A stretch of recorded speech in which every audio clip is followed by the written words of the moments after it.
The Apocalypse of St. John by Rudolf Steiner, Lecture 11, Nuremberg, 29th of June, 1908. We have followed the evolution of our Earth so far that we have seen how, after various important events which are characterized for us by the opening of the 7 seals and the sounding of the 7 trumpets, in the future the Earth with all its beings will pass into a kind of spiritual condition, with the exception of those who refuse to receive the Christ principle. This refusal we have to understand as a malevolent and unintelligent spiritual opposition energetically exercised. Of course, when the Earth has taken on its astral, its spiritual form, these beings too will be unable to exist in a dense material form, shall we say, in earthly substance. In the period following after the sounding of the trumpets, the period characterized by the outpouring of the vials of wrath, they will also pass over into astral forms. But the lower nature they will have acquired through not having accepted the Christ principle will be expressed in the astral by their having essentially the animal form we have characterized, with the 7 heads and 10 horns. Now, from all that has been said, you'll be able to gather what the relation is between what we call heads and what we call horns, but in connection with this, the question will still arise in your soul.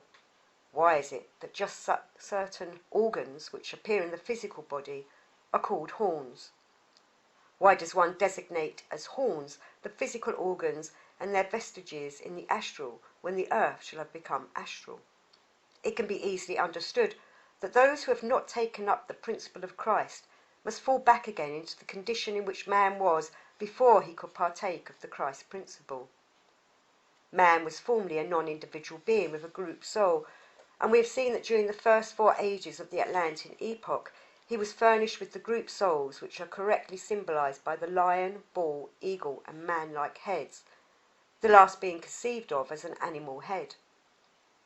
Thus we must imagine that when man reappears in the spiritualized earth and has failed to take in the Christ principle during our epoch, he will then again appear in the old form, because he has contributed nothing towards the higher development of his previous group soul nature, and not only in this form, but with 3 heads more, which were added during the subsequent ages. Before the great flood of Atlantis, 3 further ages followed after the first 4.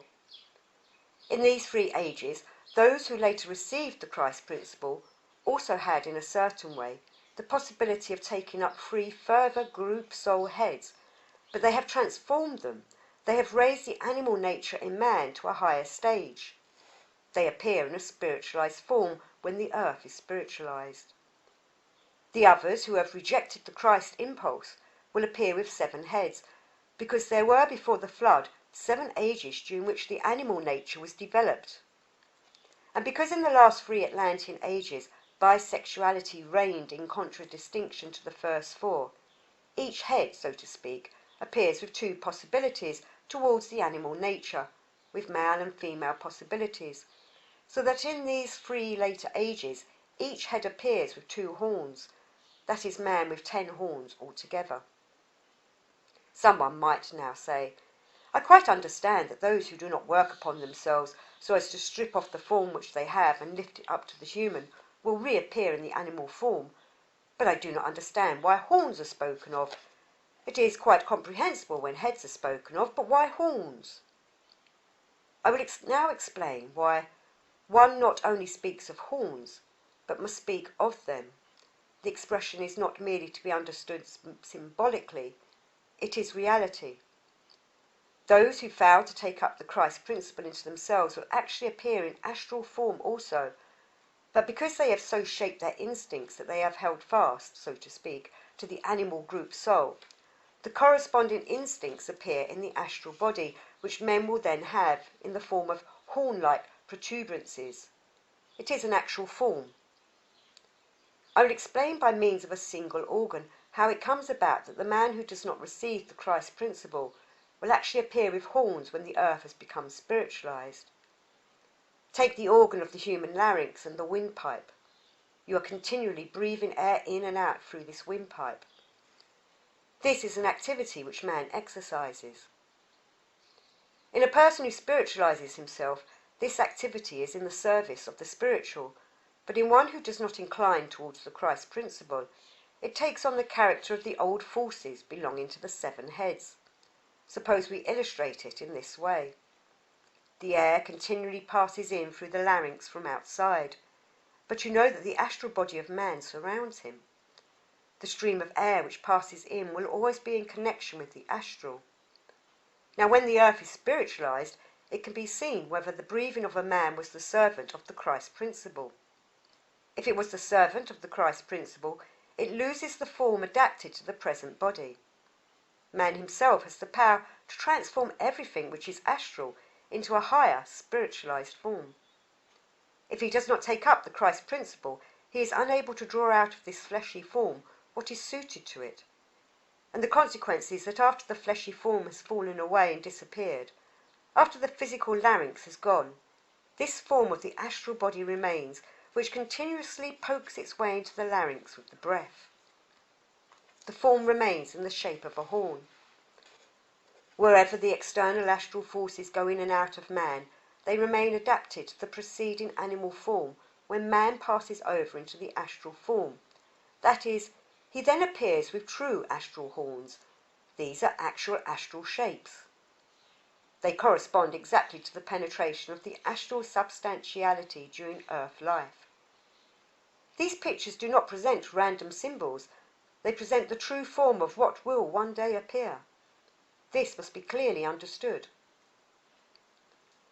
Let us now determine our present position in evolution in accordance with that somewhat uncongenial scheme with many numbers. We now clearly understand that the 49 great transformations of Saturn are over, the 7 conditions of life belonging to Saturn, which in theosophical books are also called rounds, each with its 7 conditions of form, globes, and that further the 49 corresponding sun conditions and the 49 moon conditions are also over. Man has so far passed through these 147 conditions in his evolution. Added to these now come the conditions which man has already passed through during our earth evolution. The first 3 conditions of life, which are also called the first 3 rounds, are behind us, and we are now living in the 4th condition of life, in the 4th round. Now, as each of these rounds includes its 7 conditions of form, we have completed 3 times 7 conditions during the first 3 rounds. Therefore, to the 147, we must add another 21. We have not yet completed the 4th condition of life, but part of it is behind us. We have finished the first 3 conditions of form, the almost formless spiritual conditions of Arupa, Rupa, and the astral conditions, and are now in the physical. So to the 147 plus 21, we must add 3 more.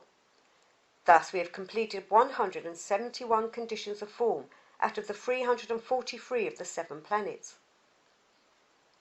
You must particularly bear in mind that we are now in the 172nd condition of form, which is the physical earth. During this 172nd condition, all that we have described has taken place. When this condition began, the earth was united with sun and moon. During this condition, the sun and moon withdrew, and after these events, man appeared as he now is upon the physical earth. Then began the Atlantean epoch of which we have spoken. We have also said that we must again divide this condition of form, which is the 172nd, into 7 epochs. The first lies in the far distant past. When it began, the sun was still united with the earth.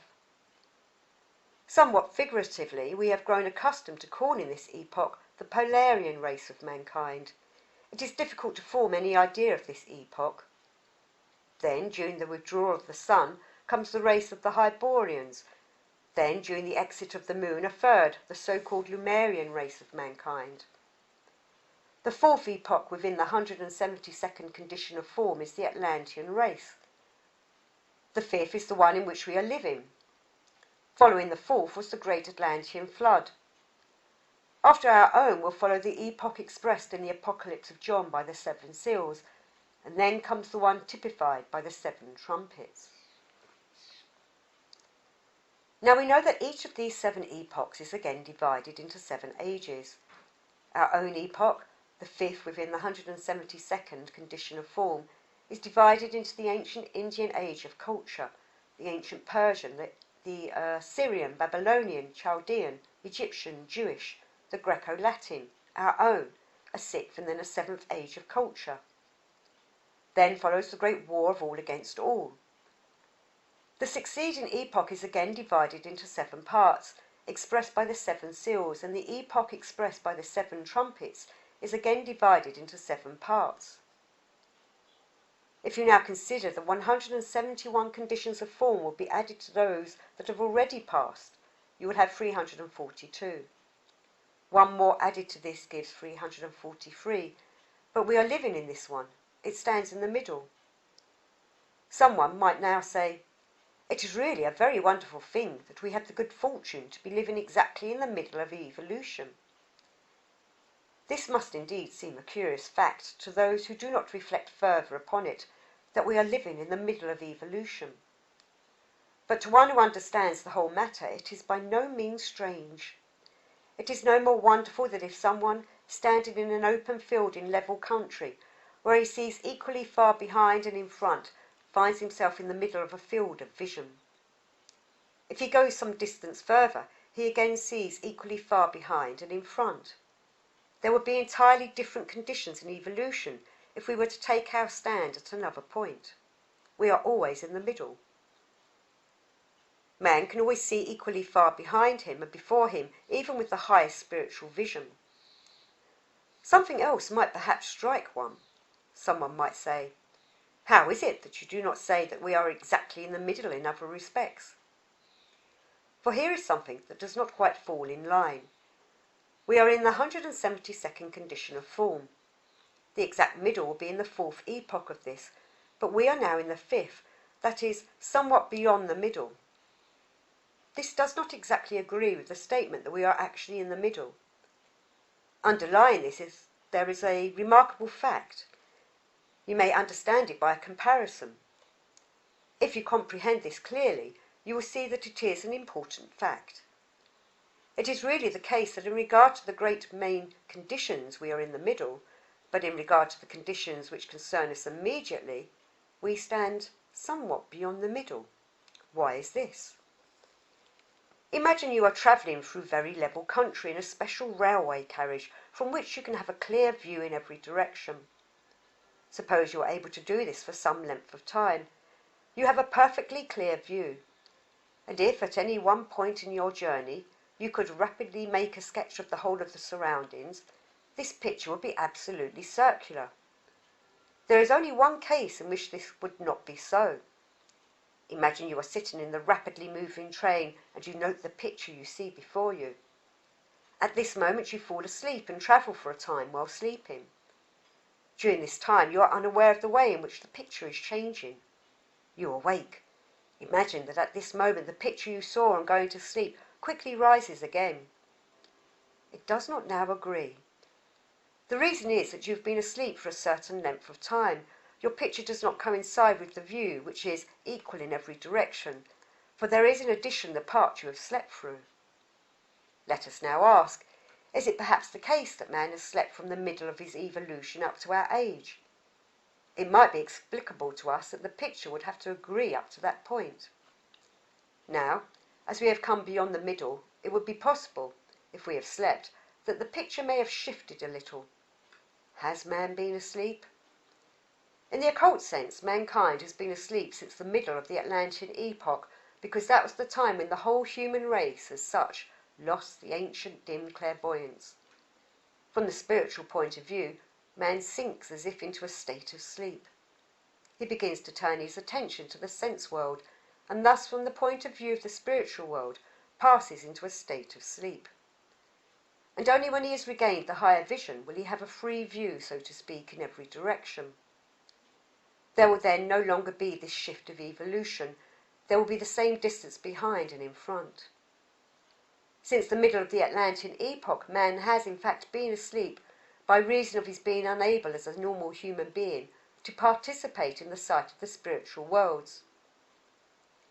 If we leave initiates out of account, somnambulists also, if you will, we have to say that man does not see, For seeing means really to look into the world. As regards the spiritual world, mankind is asleep and will continue to sleep for a time. Since the Atlantean epoch, the statement of John's Gospel holds good. The light shone into the darkness, and the darkness comprehended it not. Thus, in this division, there is hidden an important truth, the truth that mankind is living in a dark age, the age of darkness, and the Christ principle has come in this age in order that mankind might be led forth into the age of light. For this reason, it was correct to put the present position of evolution not in the middle, but beyond the middle, because in Atlantis begins the dark age which will continue into the 6th epoch, when the elect appear in white garments, when they appear as the first of those who are again able, under ordinary normal conditions, to have the spiritual world around them. The age of darkness will have passed away. Then appears the age of which it must be said, the light shines in the darkness, and the darkness comprehends the light. For this reason, the Black Age is also called the time when man directs his gaze only to the physically material world, and under normal circumstances does not see the spiritual world behind it. We shall now connect this with what has already been said regarding evolution. When evolution has progressed beyond the 7th epoch, beyond the epoch indicated by the sounding of the trumpets, the earth then spiritualizes itself and passes over first into the astral, then into the lower devachanic, and finally into the higher devachanic condition. It returns again to the same conditions by condensing more and more from the finest spiritual, and the condition comes which is usually described in theosophical textbooks as the 5th round, which again will have 7 conditions of form, and in the middle will again pass through a development of what might be characterized as 7 successive race conditions. Now let us, even if it be somewhat difficult, look a little more deeply into the coming conditions of our earth evolution. Let us turn our gaze to a quite definite point in our future evolution, just as we have been considering the present point. Let us start with our present, namely the 172nd condition. Prior to this 172nd condition, the earth had already completed 3 sub-conditions.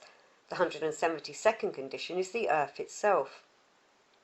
3 have already been completed, and it is now in the 4th of these conditions. We are at the moment considering only the conditions of form. We reckon that we are in the 4th condition of life, or 4th round. Granted this is so, we say, in this 4th condition of life or round, we have already passed through 3 conditions of form, and are now in the 4th. Now we ask further, how many of the sub-conditions have we passed through? The 1st, 2nd, 3rd and 4th. The last was the Atlantean epoch. This is now completed. We have passed through 4 conditions and are now in the 5th, the post-Atlantean. Of this 5th epoch, we have again passed through 4 sub-conditions, namely the ancient Indian, the ancient Persian, the Egyptian and the Greco-Latin, and are now in the 5th age, so that we can say, before our immediate present stage of evolution, we have completed 4 conditions. These 4 conditions which we have completed are described in apocalyptic language as the number of evolution. When, therefore, it is asked, what is the number of evolution, our evolution, the answer is 3, 4, 4.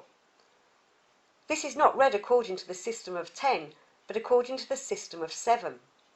3 conditions out of the 7 have been gone through, and 4 conditions out of the next smaller 7 have been gone through, and 4 conditions out of again the next smaller 7.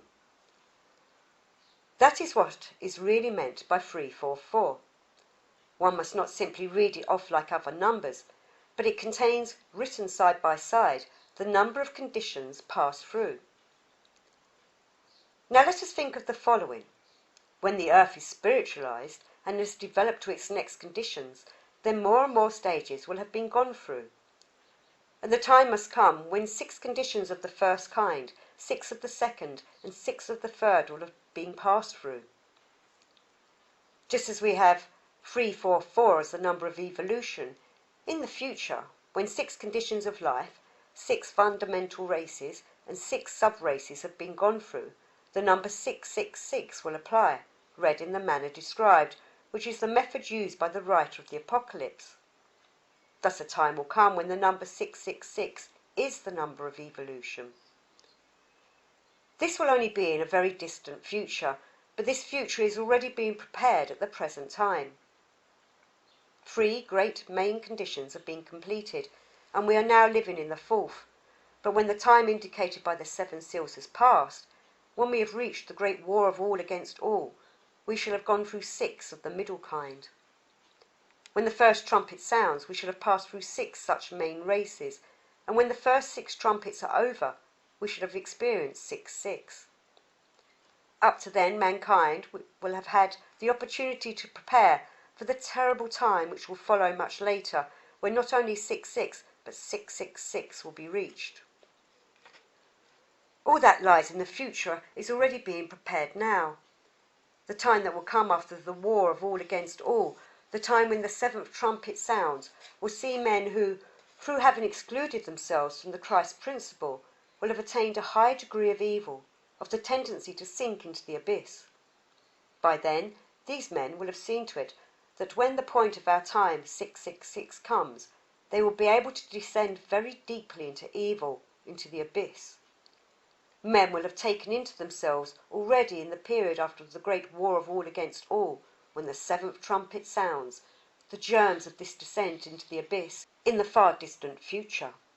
It will indeed for a long time be possible for those who have taken these germs into themselves to turn round and be converted, to turn back in their development in order even then to receive the Christ principle. But the first predisposition will have been formed, and those who retain this tendency will no longer be able, when that distant future has come which is indicated not by 466 but by 666, to change this tendency into good. They will succumb to the frightful fate of which we have still to speak. Thus we have seen that with this number 6, whether it is single, double or treble, there is connected something bad for human evolution. We are now living in the 5th main period and the 5th sub-period. After the Great War we shall pass into the 6th epoch, but before the Great War there comes, immediately after our 5th age, the 6th age, described as the community of Philadelphia. We know that we are now living in the age in which materialism has spread abroad in mankind. We have seen how up through the centuries man has become more and more materialistic. But this materialism is such that reversal is possible at any time. The materialist still has the opportunity to turn back. It is, however, necessary that at the present time a spiritual conception of the world should gain ground, a conception which leads a small group of people to this occult, spiritual view of the world. This group will comprise those who will lay the first foundation of the great bond of brotherhood in the 6th age, which will follow ours, and is therefore not very far distant, whose beginning lies in a period which can be counted in millennia, and these will bring about the very first division in mankind. Those who persist obstinately in materialism, and also the others who will be inclined to accept a spiritual conception, who in the small group develop a bond of brotherhood, both these will appear in the 6th age. This single 6 can already be fateful to many, but not finally binding, for a turning back will still be possible. But mankind will continue beyond the great war of all against all. 5 epochs will have passed away, the number 6 will appear again. Afterwards the allurements and temptations will come again to further develop the materialistic tendencies and to carry them over into the epoch of the sounding of the trumpets. And when 6 great periods and 6 smaller periods have passed away, after 666, there will already be very considerable tendencies in mankind which will not be so easy to put right as they are at the present time. Thus we see that actually the world of bad tendencies works within mankind more and more, and that the good men separate from the evil increasingly clearly and definitely, in accordance with the description of the writer of the Apocalypse. The last great separation will be when the number 6 will be fulfilled not only for the shorter periods, but for the longer ones. This will be the case when our earth has completed its 6 kingdoms of life, or 6 rounds, and within the 7th round again 6 conditions of form. When the earth has completed this, the tendencies of mankind to evil will have developed to a frightful form. Nothing but evil will then appear with frightful, devastating power in those who have remained evil. How often, therefore, within our earth does mankind have the opportunity to succumb to the enticement of evil? First of all, in the age after the present one, before the Great War. Then man has a second and a third opportunity as well. This descent into evil is gradual. In the period when the earth has first passed over into a spiritual condition, we have to deal first of all with 2 possibilities. When the earth reunites with the sun, those who have received the Christ principle will then be right to rise into the forces of the earth which unite with the sun. Those who have received the possibility of evil will be excluded. These are, as it were, in such a position that they thrust the sun away from themselves. They thrust away from what would enable them to unite with the forces of the sun. They are opponents of the union with the sun. For this reason, the Apocalypse rightly designated the power, the being, who leads men so to spiritualize themselves that they unite with the Son as the Christ and, as we shall hear, as the Lamb. One describes the Christ being as the genius of the sun who unites himself with the earth and becomes also the genius of the earth. He has already begun to be this since the event of Golgotha. But there is also an opposing principle to the Lamb. There is also a sun demon, the so-called demon of the sun, that which works in the evil forces of man, thrusting back the force of the Lamb. And it works in such a way that a certain part of the human race is thrust out of the evolution which leads to the sun. These are the opposing forces of the sun. They are in opposition to the sun. At the same time, they are the forces which have the tendency to be entirely thrown out of our evolution. When the 666 conditions of development have passed away, they will then be finally cast into the abyss. So that we may say, at the time when the earth is united with the sun, there will be excluded not only what is symbolized by the beast with 7 heads and 10 horns, but also what is furnished with forces which are in opposition to the sun. All this is destined to disappear into the abyss when the 666 is fulfilled. Now this 666 has always been written down in a very mysterious way. We shall see later on that there is every reason to wrap in mystery the facts with which we are now dealing, and for this reason it was written 666. In the mysteries from which the writer of the Apocalypse received his initiation, they wrote 400, 200, 6, 60. This is written in such a way that the uninitiated cannot recognize it. This 666 was hidden.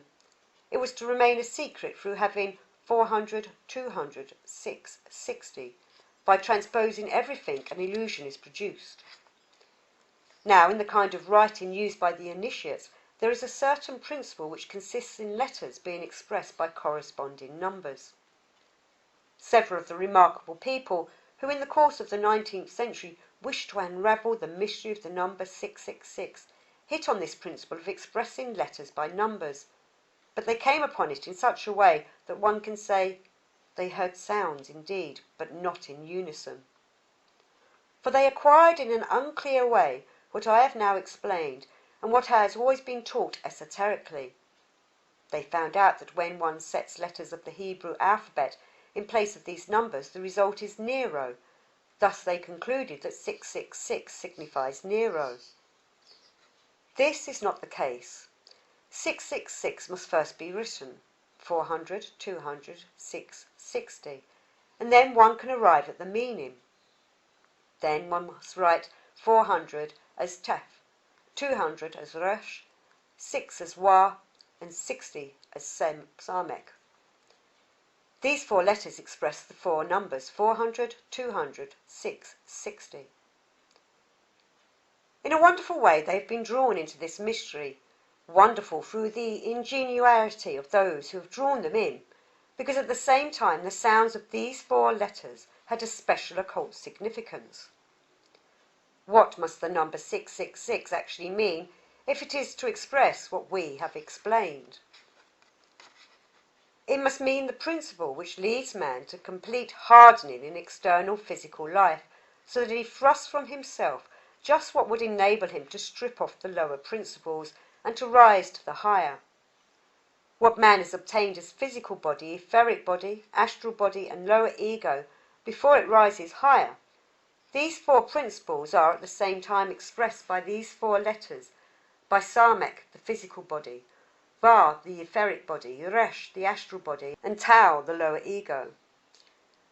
Thus we see that what is hardened in these four principles before they begin their divine evolution is expressed by the four letters. The writer of the Apocalypse can truly say, "Here is wisdom, for wisdom is contained in it. Let him who have understanding consider the number 666. And now we will read it. We will read it, of course, backwards from right to left. We have then to supply the vowels, and it reads Zoraf. Zoraf is the name of the sun demon, the adversary of the Lamb. Every such spiritual being was described not only by name, but also by a certain symbolical sign. For Zoraf, the sun demon, there was this sign, a fixed stroke bent back upon itself and terminating in two curved points. Now we must understand the writer of the Apocalypse rightly. At the very beginning he makes a remarkable statement, which is usually wrongly translated. The beginning of the Apocalypse runs, "This is the revelation of Jesus Christ, which God gave unto him to show unto his servants things which must in short come to pass. And he sent and signified it by his angel unto his servant John." Signified it. By this we must understand that he gives the important, the real content of the mystery in signs. He has put what 666 expresses in signs. What he describes is the sign, and he describes it thus. "And I beheld another beast coming up out of the earth, and he had two horns like a lamb." Revelation chapter 13, verse 2. These are nothing other than the two strokes at the upper part of the sign, and in order to conceal this he simply calls the two strokes here horns. It was always the case in the use of the mystery language that one used a word in more than one sense, so as to make it impossible for the uninitiated to understand without special effort. What he describes here is the symbol of the sun demon. It has two horns like a lamb.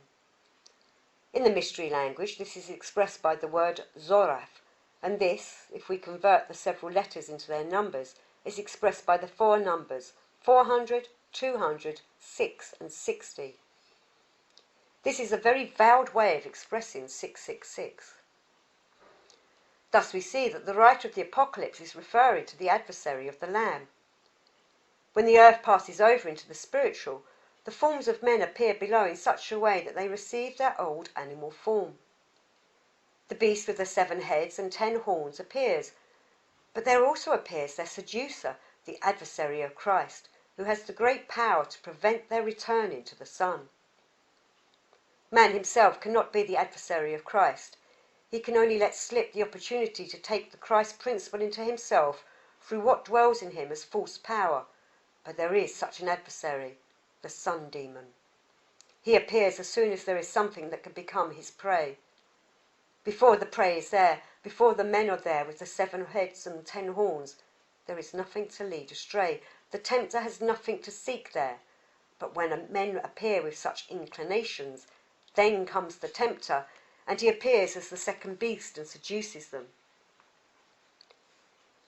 Thus at the moment when the earth passes over into the astral condition, there appears that in man which existed in him when the earth was still clothed with a covering of water. The man animal appears.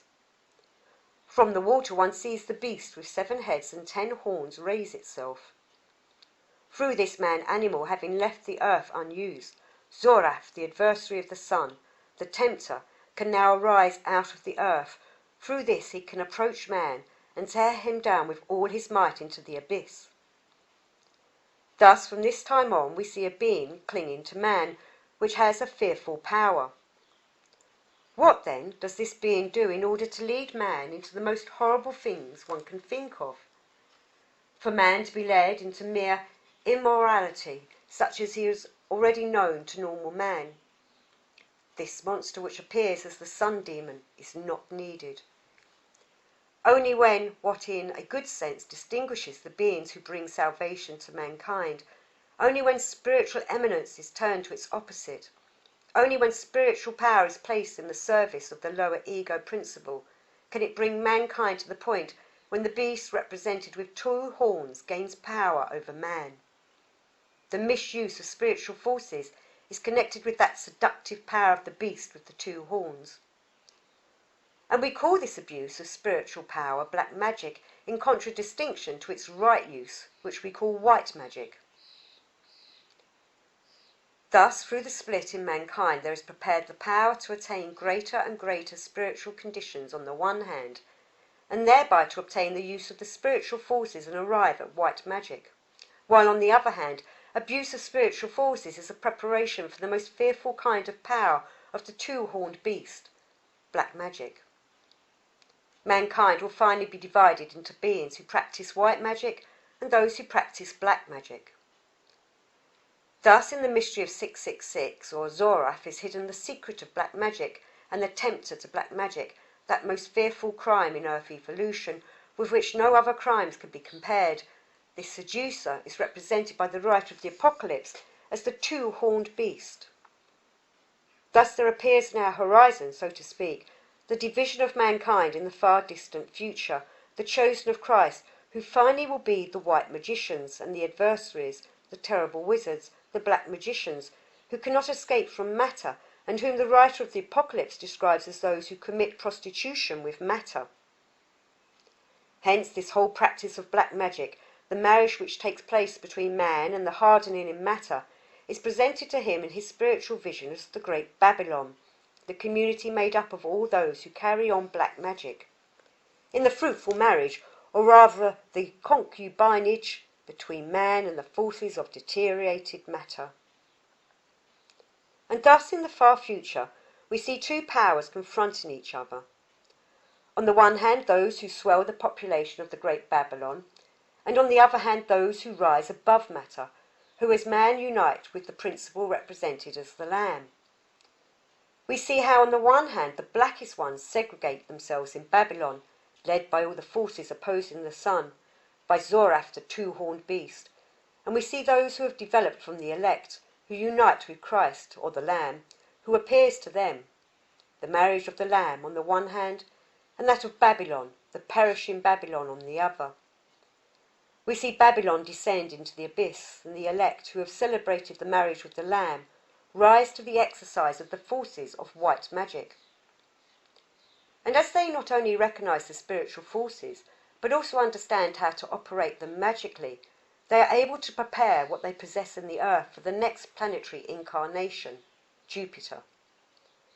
They sketch the great outlines, so to speak, which Jupiter is to have. We see the preparatory forms which are to survive as the forms of the next earth incarnation, as Jupiter come forth by the power of the white magicians. We see the New Jerusalem arising out of white magic. But what is described as Zoraf, 666, must first be expelled. What has succumbed to the principle of the two-horned beast, and hence has hardened itself into the beast with the 7 heads and 10 horns, is driven forth. The power by which the sun genius overcomes those who are expelled, which drives them down into the abyss, is called the countenance of the sun genius, and the countenance of the sun genius is Michael, who, as the representative, so to speak, of the sun genius, overcomes the beast with the 2 horns, the seducer, which is also called the great dragon. This is represented to the seer in the picture of Michael, who has the key to the abyss and the chain in his hand, who stands by the side of God and holds the opposing forces in shackles. Thus is characterized in Christian Rosicrucian esotericism the casting out of those who belong to 666 and the overcoming of the dragon, the seducer. Thus, before our gaze today, there appears what the writer of the Apocalypse has enveloped in mystery, what one must first discover by removing the veil, and of which he says, "Here is wisdom. Let him who hath understanding count the number of the beast," that is the 2-horned beast, for this number is 666. Revelation chapter 13, verse 18. Those who have connected this with Nero have made a poor response to this challenge of the writer of the Apocalypse.